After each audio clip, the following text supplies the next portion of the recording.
I did not need saving from my marriage. I needed saving from the man I became inside of it.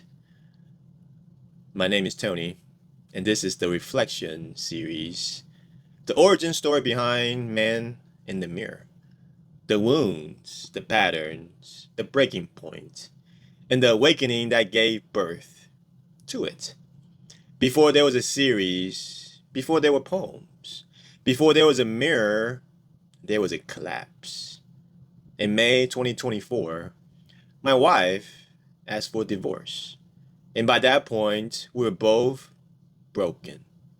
This is not a story about who was right or wrong, because we were both guilty and exhausted. Both wounded long before we ever met.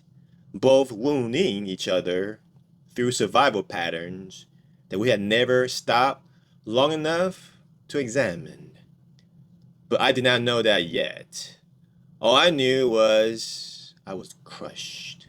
I was not suicidal, but something in me had gone dark. The version of me who performed for people, gone. The man who knew how to sound spiritual, exposed. What was left was something I had spent my whole entire life trying not to be seen as. Needy, afraid. A man who built his entire life around earning love and called it devotion. I gave away my peace, my rest, my dignity, my identity, just to feel chosen, just to feel like I mattered, just not to be left alone. And I did not even know I was doing this. And that is what makes it devastating.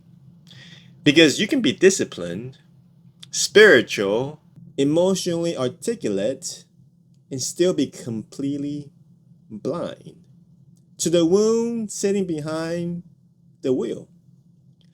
Somewhere in the middle of that collapse, I found a mirror. I was not looking for answers. I was just trying to survive another afternoon. I was sitting in my car, radio blasting, and I came across Thais Gibson's work on attachment styles. She started explaining the anxious attachment pattern, and within 60 seconds, I had to pause it. Not because it was not making any sense, but because it was making too much sense. She was not just explaining a theory, she was describing me. The chasing, the performing, the need to earn intimacy, the terror underneath the devotion. I had been living in this pattern for my whole entire life, and I didn't have a single word to describe it. Thais gave me language. And when you finally have a language for a wound, the wound loses some of its power over you.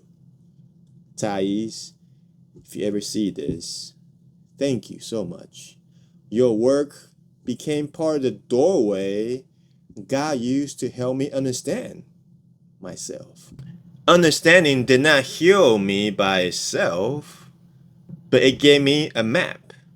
And once I had a map, I could stop calling the wound my personality. Then came psychology, then philosophy. Then I went deeper into spiritual reflections, not as a system to manage, but as a mirror. And piece by piece, my life started to make sense again. My patterns, her patterns, family patterns, generational patterns, emotional survival patterns. The thing I call love were often fear, worrying religious language. The thing I call sacrifice were often a wounded child begging not to be abandoned. And the thing I call loyalty was sometimes just terror of being alone, dressed up as devotion. This was hard to see because when your whole entire identity is built around being the good one, the sacrificial one, the spiritual one, it is a violent thing when the mirror shows you that some of this stuff was not love, that some of it was survival. And I was angry. Not the spiritual kind of anger that resolves itself in 20 minutes of worship. No, real anger, resentful anger, mourning anger, sustained, unresolved. I accused God. I cursed him. I questioned him and I prosecuted him daily. Why did you let this happen? I asked. What did I ever do to deserve all this bullshit? How do you call yourself good and let a man lose everything he's built his entire life around? That was my prayer for almost a year. And here is what I want you to hear. God didn't flinch. God didn't leave. He didn't even punish me for the prosecution. He stayed. Patiently and slowly, he began to answer. Not with the explanation, but with the reframe.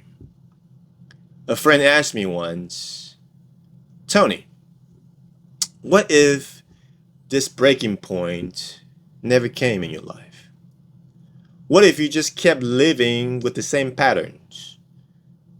You would have kept staying anxious, bittered, angry, defended, blind for the rest of your life. And this stopped me cold because I would have.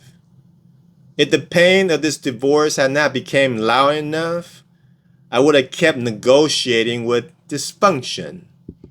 If the loss had not cut deep enough, I would have kept protecting my toxic patterns that slowly consumed me. The breaking point was not punishment. It was grace. It was severe grace, brutal grace, painful grace. The kind of grace that doesn't feel like mercy when it arrives. God did not rescue me from the collapse. He allowed the collapse become the altar where my old patterns was finally surrendered. And when it was surrendered, the mirror began speaking. I do not know exactly when it shifted, but one morning I woke up for the first time in decades. Something in me wanted to create. Not perform, no, to create. The part of me that pain had buried started breathing again. My imagination woke up. My creativity came alive.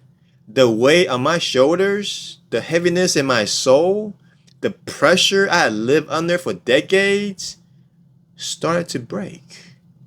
Not all at once, but ounce by ounce. And I began finding my innocence again. And for the first time in a long time, I was not just surviving, I was becoming. And as the weight began to lift, something else started to move. Understanding became clarity. And clarity became peace. And peace led me to the final door called acceptance. Not approval, not pretending everything was okay, not calling the wrong things right, but acceptance. The kind that says, God, I don't understand all of this, but I can finally see how even in this pain, is becoming part of my awakening. And that was enough for me to move forward. Every poem in the Man in the Mirror series was born in this season. Each one is a conversation with a wound I have buried, a pattern I have normalized, a lie I have believed, and a mask I have protected. Not to shame you, not to perform healing, but to stand in front of the mirror and finally tell the truth. Because most people, I realize, are not evil, but are wounded, unaware, defended, repeating what they never stopped long enough to examine. I was one of them. And if you're here watching this, there's a good chance that you are too. This series is not here to entertain you. It is not another emotional moment that makes you feel something and changes nothing. Because information without confrontation is just content. And this was meant to be a mirror. And the mirror does not destroy you. It reveals what's survival buried. And on the other side of this reflection, there's a version of you that pain tried to bury, but God has never forgotten or forsaken. Drop mirror in the comments if you're done running from your own reflection. And if you know someone who has been surviving longer than they've been living, send this to them. Not as a hint, but as a gift. More reflection to come. Ninja out.